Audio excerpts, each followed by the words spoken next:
I raised my daughter Lena alone, and my place took care of her wedding. They called me a worthless dad who only completed middle school. Only elites would act in such a small manner, and only during this occasion. Lena, who had ripped off her bridal gown, disrupted the mood. Dad, let's go home. Yeah, let's do that. The visitors started to shudder as soon as I turned to go, because a scream came from an unexpected direction. The image in front of them was startling. Gavin is my name. This year, I turned 61. Lena is my only daughter. She has always had a special gift. Daddy, look at this. Recently, 5-year-old Lena showed me a drawing she had done. It appeared to be a schematic from her disassembling a ballpoint pen. Lena was known at the time for disassembling objects to determine their construction. Although I had witnessed her disassembling innumerable pens, I never thought she would create a diagram of one. I could tell right away that this girl was going to be fantastic. Since Lena had never been able to play outside much due to her physical fragility, she began doing experiments in areas that interested her indoors. She developed an interest in meteorology and astronomy. Daddy, why do clouds float in the sky? She asked me out of genuine curiosity, even though it was something so obvious that I had never considered it. As you can see, clouds are not a single solid entity. Imagine them as a group of innumerable water drops. The weight of the constituent elements, temperature, and gravity force the droplets to float rather than fall. Lena heeded my advice, went to her science teacher, and researched clouds as much as she could from the library, even though I thought the explanation might be a little too complex for her age. Even her teachers were shocked by how well she grasped the concepts by the time she was 10 years old. She is gifted, indeed. I don't possess any special abilities myself, but her mother was smart and attractive, the epitome of beauty and intelligence. Her mother, my dear late wife, must have passed it on to her. Lena's mother died on the same day that Lena was born.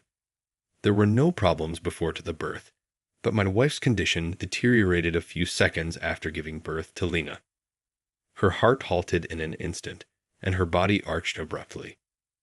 With the state of medicine today, the chances of survival are between 60 and 80%. Nevertheless, a lack of oxygen to the brain causes long-lasting damage in many people.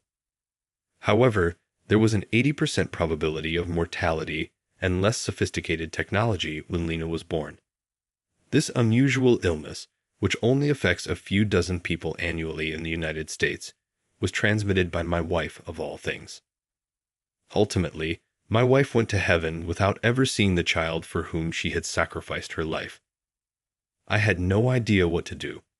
I liked my daughter Lena, of course. It never occurred to me that she had killed her mother, although occasionally I felt almost cruel when I saw her serene sleeping face, which was so like her mother's. What am I supposed to do now? With a loud crash, the months I had spent with my wife, anticipating Lena's arrival, and the bliss I had finally discovered fell apart. A flood of emotions overtook me, and I sobbed uncontrollably until my eyes dried up. Then a small voice spoke out to me, pleading with my fractured self for assistance. Lena. Oh, I see. Isn't it time for your milk? I will always keep you safe, so don't worry. I made a clear decision while cradling her delicate warmth in my arms. I would grow Lena to be a good adult, even if I had to do it by myself. As Lena's lone parent, I would give her anything she desires and be there for her through everything. Lena took a soft hold of my index finger, as though she were listening to my thoughts. Hey, Dad. What? Oh, what did we discuss once more? Get it together. Her stern tone brought me back to the present. My late wife was exactly like the woman in front of me, grinning as brilliantly as the sun. She's my daughter, Lena. She will turn 24 this year and has developed into a lovely, self-reliant woman. Her beautiful blue eyes, her long chestnut hair that is somewhat wavy, and her healthy, sun-kissed skin. Hey, which of these looks better in your opinion? What about the dress on the right, which is powder blue? It looks lovely and compliments your eyes." When Lena heard that, her eyes softly sparkled, and she gave a small smile. Her mother's light blue eyes and slightly wavy chestnut hair were identical.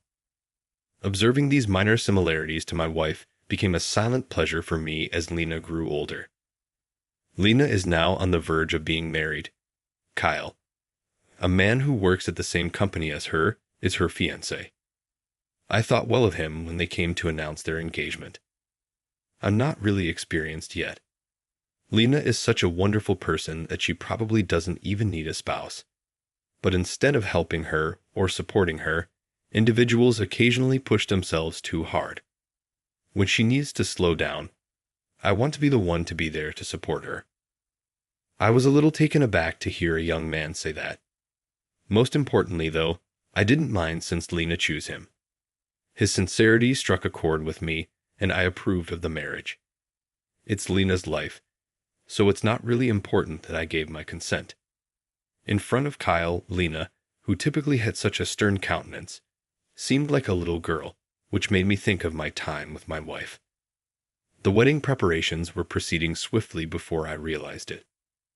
"Still, is it all right that I haven't met his parents yet?" I whispered. I hadn't yet met Kyle's parents, but Lena and Kyle had already greeted both sets of parents. Neither of them appeared eager to set up a meeting before the wedding, but I felt that we should at least do that. "I don't think there's any need to meet before the wedding." "I concur. We don't have to force anything upon you, sir." It goes without saying that their comments sounded strange, as if they were concealing something. However, I figured it would be better to honor their desires and not press the matter because they must have had good reason for not wanting to meet. In light of that, I haven't really stepped in until now. I've been informed that Kyle and his parents will be arriving shortly, and this is what they call the rehearsal. Strangely enough, I felt anxious. For half an hour, I had been going through this strange routine of getting coffee and then going to the restroom. And they entered as I heard the door open. Kyle came in with two individuals I thought were his parents. Kyle's mom. Sierra examined me closely, looking from the top of my head to my toes. She appeared astonishingly young for her age of 70. I made an effort to get over the awkward feeling by introducing myself first. "It's good to meet you. I am Lena's father, Gavin." I reached out to shake hands, but they didn't do the same. I glanced up cautiously and saw them both, their icy gazes fixed on me. Oh, I thought that since Lena is so beautiful, her father must be really attractive. Sierra looked down on me and laughed sarcastically. About Fivestoven, Kyle's father, who was standing next to her, said in a strong, heavy voice while maintaining a serious demeanor. A quite unremarkable middle-of-the-road body with an average face that is neither overweight nor particularly thin. "Mr. Gavin, no." The well-known voice, suddenly brimming with irony, set off a chain reaction of ideas in my head. Only now did I realize that the haughty man in front of me was definitely someone I knew. "Tate, you must be joking with me." "That's correct. It's been a while. I never thought I'd see my old foe in such a setting. Tate and I were never that close during our 3 years of middle school together. Tate constantly finished second in our grade, right behind me, while I was always placed first. I had always been viewed as a rival by Tate. You're a really annoying person. You've consistently been at the top of the class. For once, could you let me have it? I detest perfectionists like you because of this." As I was reading my book, he would say stuff like that to me. I didn't consistently win first place because I was a perfectionist. Rather, it was because I couldn't be content unless I gave it my all. As a result of minor errors, my scores for the 5 subjects were consistently either perfect or 499 overall. Tate was intelligent too, but he was never as good as me. He would say things like that to me after each test. Then, one day in the early summer, just before we were going to graduate, a significant incident rocked my life. My parents died. I won't go into specifics, but I became completely unmotivated after that. As the summer heat started to cool off, I stayed at home in a deep despair and didn't even take the final exams. I was able to go up a grade because of my prior good grades, but I lived like a recluse in a relative's house. Tate looked down on me whenever he could, taking advantage of my weakness. You see, you received what was due to you. When you don't know how to give others their turn, this is what occurs. You've fallen out of grace now. In contrast to you, I intend to become a government official and am transferring to a prominent private high school. For the rest of your life, you will be forced to observe my accomplishment from the sidelines. Before he left my life, that was the final insult he hurled at me. He reportedly moved away to live in a dorm. After that, I broke off contact with my former classmates and didn't go to any reunions or activities. However, a glimmer of hope appeared in my life precisely when I felt I would never fully recover from the loss of my parents. My wife, who was 3 years older than me, was that hope. I was able to reevaluate my life and have the courage to go on after meeting her. I promised to preserve the priceless treasure she left behind, even if I eventually had to deal with losing another loved one. I've put my everything into Lena's future and worked nonstop. It comes out that my daughter's father-in-law is actually my former competitor, just when I believed she had met the one. It appears that my earlier weakness of fleeing was not something that fate was willing to overlook. I inhaled deeply and turned to Tate. I never thought I'd see you again at this age, Tate. He grinned menacingly. Yes, it's funny how life goes. Who would have guessed that my son would marry the daughter of a worthless middle school graduate like you? Indeed, life is uncertain. It was obviously offensive. I didn't mind if he made fun of me, but I couldn't stand to hear him disparage the daughter I had raised with so much effort. Regardless of what Tate said, I never retaliated, even in the past. Conflict has always irritated me. This time, though, I had a strong impulse to speak. Let me be clear. Lynette and Kyle are the ones getting married. Nothing more, nothing less. We are only becoming in-laws. Don't misunderstand that. It must have been nerve-wracking. With an attitude of superiority, Tate crossed his legs and sat down on a nearby sofa. I have no intention of becoming in-laws with someone like you, he muttered. I would admit that Lena is intelligent enough to be a good fit for our family, but after they are married, she will cut off all contact with you and turn into a complete stranger. When Lena gets married and joins our family, we intend to adopt her as our own daughter. Kyle objected before I had a chance to reply. Wait a minute, Dad. I've never heard of this before. Did you have any knowledge of this, Mom? Sierra responded in a light-hearted mocking tone. Oh, who knows? I'm merely a married woman in this family. Your father's words are definitive. It is going to happen if he says it. All right? Has conversing with a worthless middle school grad, Kyle, affected your IQ in any way? Not because of what Sierra said about me, but because she would say it to her own son. I had a great deal of disdain for her. I could see Kyle's clenched hands quivering a little as his face tightened. Now I knew why they had been so reluctant to present his parents to me. Kyle must have been shocked to learn that his father and I were acquainted. I couldn't help but question what kind of parents Sierra and Tate were as I considered their disrespect for even their own son and Tate's trivial comments. Lena spoke up before I could make up my mind on what to do. This type of tight environment cannot exist during rehearsal and dress fittings, can it? Please enjoy yourself without bringing up the earlier argument, as there is also a sampling for the co-meals today. She quickly shifted the topic. Sierra nodded and got to her feet. That's correct. This is not how we came here to squander time. Our goal is to make sure the food we serve to our visitors is of the highest caliber. I saw something strange about Sierra's minor dragging of her right foot as she turned around and left. Your right foot. Sierra interrupted me before I could say anything more. You don't need to worry. What could you possibly know as a recent middle school graduate?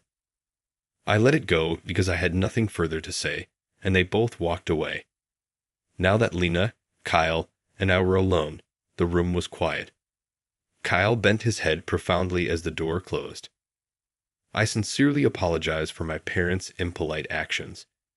Even I am powerless over their superiority mindset, which has always existed. I wish my brother could be here. It turned out that Kyle's older brother had died overseas. My sibling was a superb pharmacist. His fascination with pharmacology began at an early age, and everyone assumed he would pursue a career in the field. However, he abruptly declared he was leaving abroad on his 25th birthday. My folks made an effort to stop him. Things may have been different if he had gone to a world-class hospital for a vacation or to hone his talents. However, Kyle's brother's route was much more difficult. Are you familiar with the medical groups that work in hazardous regions of the world? My heart skipped a beat as I heard those words. Yes, of course, I said slowly, swallowing hard. You were your brother then? Kyle gave a silent nod.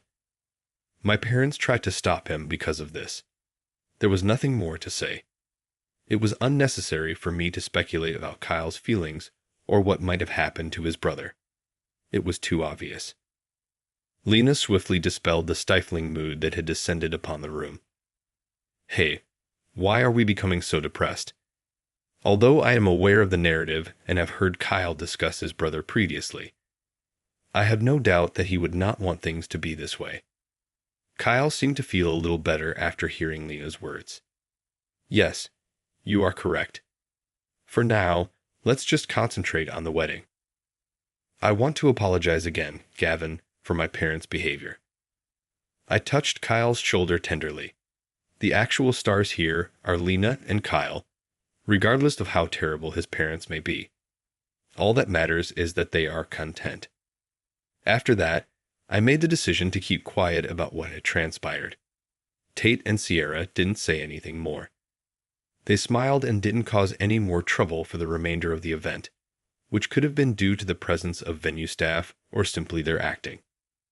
This was the quiet before the storm, and I was unaware of it. Time flew by as I calmly savored the food and headed home, and before I knew it, the wedding day had come.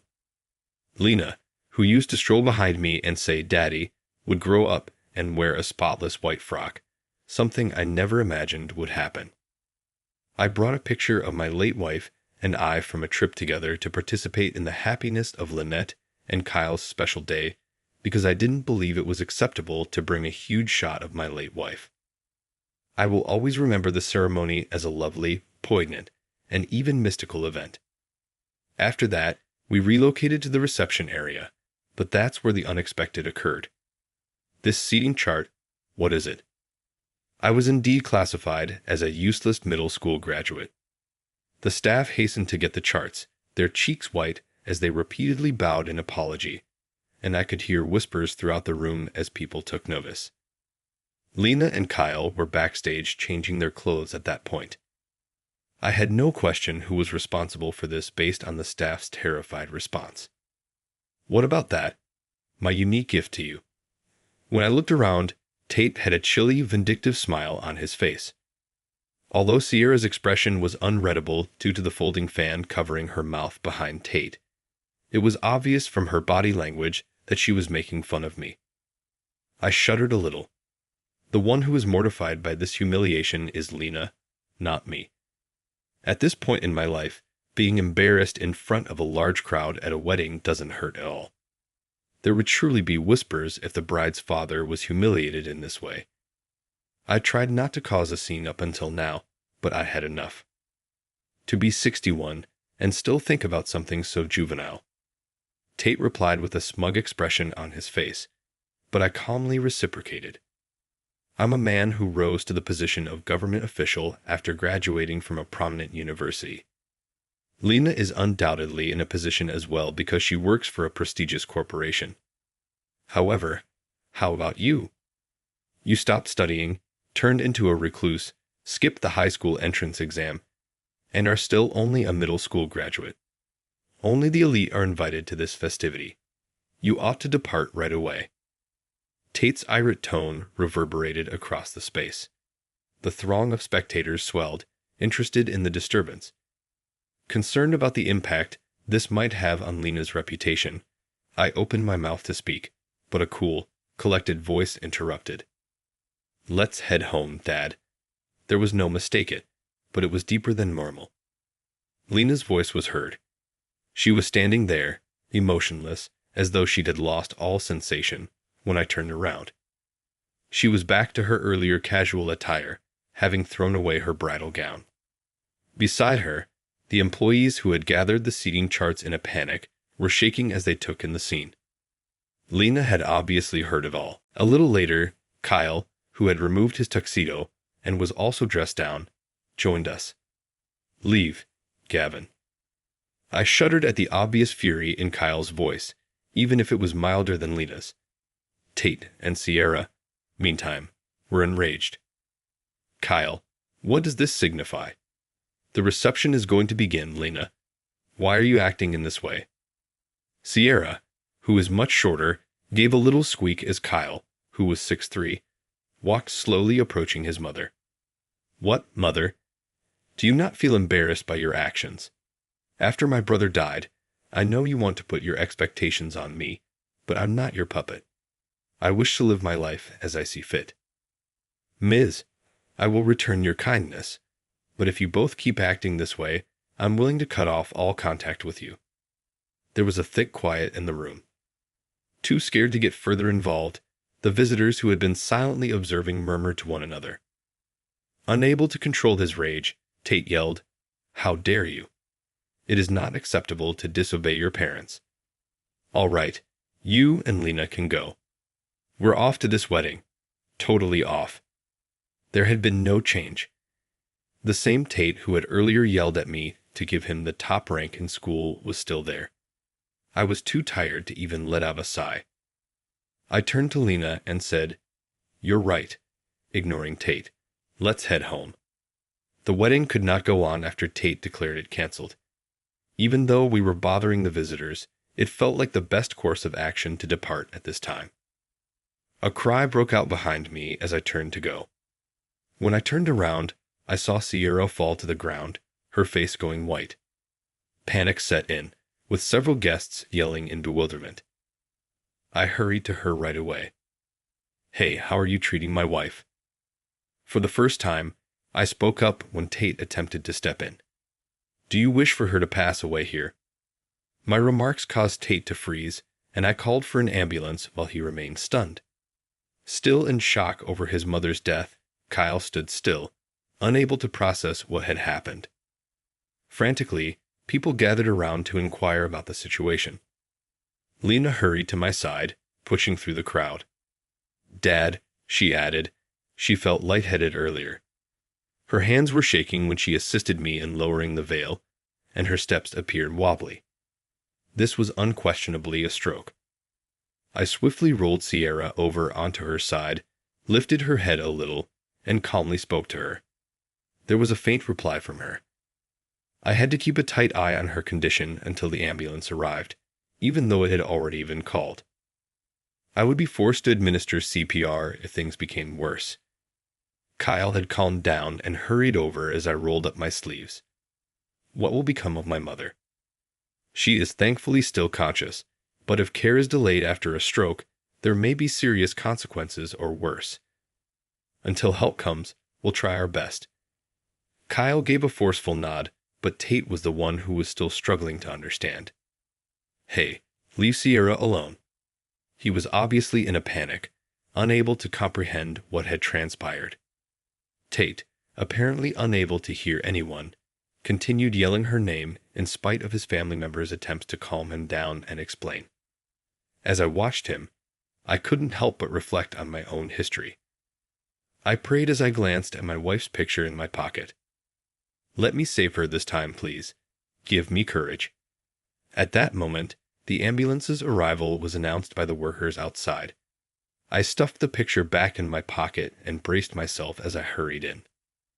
Kyle informed me that Sierra had survived the procedure a few hours later. Lena and I were handling the return of presents and explaining the situation after Sierra was brought in because the wedding had to be canceled nonetheless. However, I felt my body go slack when I heard that Sierra had been spared. Lena was on my side.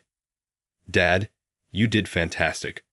I'm very happy she survived. Yes, but it hasn't ended yet. There are still many things to attend to. As we strolled along the moonlit street, Len gave a slow nod. Sierra was admitted to the hospital, so we made our way there, with visiting hours ending at 8:00 p.m. We had only roughly half an hour left.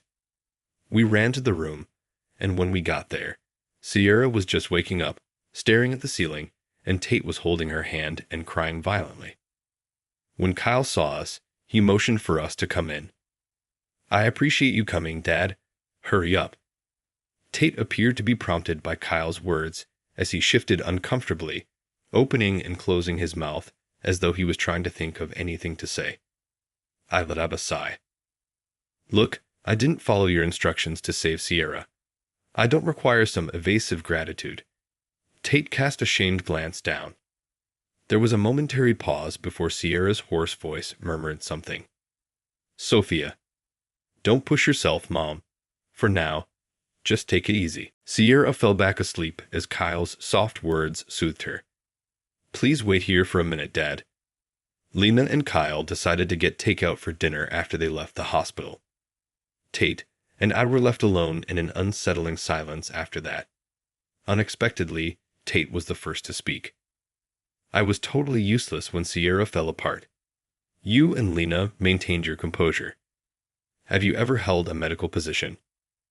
Tate was probably astonished since he still thought I only had a middle school diploma.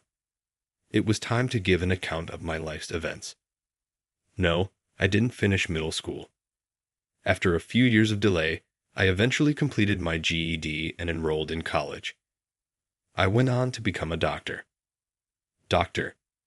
Tate had previously stated that he too aspired to become a doctor, I remembered.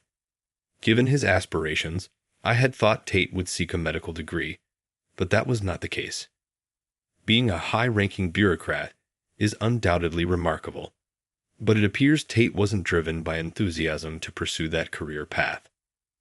It was a generation-old tradition in my family to become a bureaucrat. There was a lot of pressure, and my father was always criticizing me for never being able to take first place in school. Tate acknowledged that this was the reason he was so fixated on being the best, but what good would it do if I were the only one who helped him get there? Tate, too, had realized that. I was relieved when your grades did not allow you to transfer to a prestigious high school.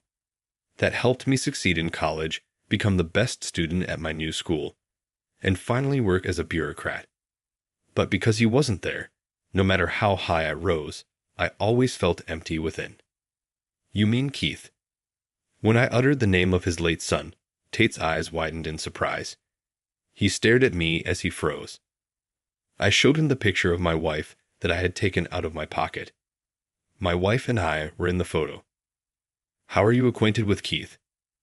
In a medical aid group, Keith and I collaborated closely. Keith, who was well-versed in medical, worked as a nurse with my wife, Sophia. Numerous lives were saved by us. I felt a twinge of sadness and nostalgia in my heart. That day would always be in my memory. Keith's last moments as a member of the medical staff should make you proud. He bravely performed his duty. Even though Sophia and I tried our best, Keith asked that the priceless resources be used for the underprivileged kids, not for himself. He has a very good heart. I didn't know his tale because he never talked about his family, but I think it's time to share it with you. I reached into my wallet and pulled out something. The piece of paper was tiny. Keith left a note behind. Tate broke down in tears as he read the note and fell on the floor. Keith wasn't actually my son. Despite not being Keith's biological father, I loved him as if he were my own when I married Sierra when he was 13. And he's gone now. Oh, Keith. Under the brilliant night sky, Tate collapsed at his knees, tears pouring down his face and creating a big puddle on the tarmac. At that moment, Lena and Kyle came back, running over, startled to see Tate like this. Tate, however, was crying like a child and was too distraught to explain. I went to see Sierra in the hospital a few days after she recovered enough to speak. Even though she was still unable to move from her bed, the prompt treatment prevented permanent harm, and she would be able to resume her regular life after rehabilitation. Sierra spoke as soon as she spotted me. "Isn't that a picture of Sophia? You are familiar with my wife." Quietly closing her eyes, Sierra disclosed a surprising link. "I went to England to study abroad when I was 19. I met Sophia while I was pursuing my nursing degree. We connected because we both admired Florence Nightingale, even though she was only 13 at the time. I had to abandon my goal of becoming a nurse when I became pregnant with Keith at the age of 21. Sophia must have developed into an excellent nurse, though, didn't she?" As Sierra had predicted, Sophia had become known as the Saint with the Lamp, and was dubbed the modern-day Nightingale in the field. Sophia was 35 when we first met, but she had extraordinary nursing skills.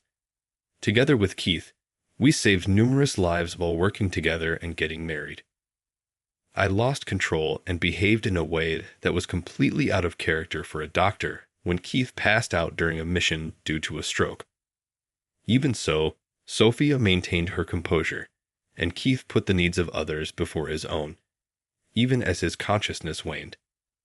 I told Keith that I would bring a message to his parents if I ever went back to the States. He expressed his desire that his parents would live long lives, even though his own life would end there.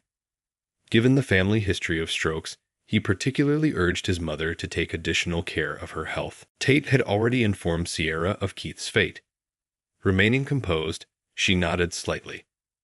Then she said strainedly, "Tate and I were obsessed with Kyle after Keith's death. Lena and you were harmed by our pride and bigotry, even though we wanted him to lead a happy and normal life. I didn't understand how stupid we had been until I saw the expression on Kyle's face. Please allow me to express my regret and gratitude for saving my life, even though apologizing won't make it better." She held out her hand to shake hands. Her action made it obvious that she was sincere. I had no reason not to accept it. I fulfilled my obligations as a doctor. I don't need your gratitude for that. But please apologize to Lena when she comes to visit. All I ask is that. Sierra stared me in the eye as we shook hands, tears streaming down her cheeks for a few long, emotional seconds. Following that, the two families got together and made amends. Even if I might never be able to forgive Tate and Sierra for what they did, I think it's sufficient to own their errors. Lena's happiness is the most important thing, and that's all that counts. "The baby just moved, Dad," Lena said, massaging her somewhat protuberant abdomen. Standing next to her, Kyle gave Lena and their unborn child a tender embrace, his arms around them in a protective embrace. The happiness I had always desired was present in this ordinary, everyday moment. Lena's happiness would have been Sophia's top priority as well. It was one day that Tate called me. "Please come to Keith's grave and pay your respects." I went straight there without thinking. It was easy to forget we were in a cemetery because of the nearly tranquil beauty created by the sunshine filtering softly through the trees and the gently swaying, well-kept plants. A laminated letter had been placed in front of Keith's grave. "I'm doing great." It was only one statement, but it spoke a lot. Keith must have left it in the hopes that his parents would be comforted. Despite the fact that Keith's sickness unfortunately ended his life before he could accomplish his goal, the note eloquently encapsulated his cheery, carefree, and bright personality. "Keith, welcome home." I was positive Tate's comments had reached Keith when a light wind blew through, lifting them upward. Keith's calm, trouble-free heart appeared to be reflected in the clear sky above us.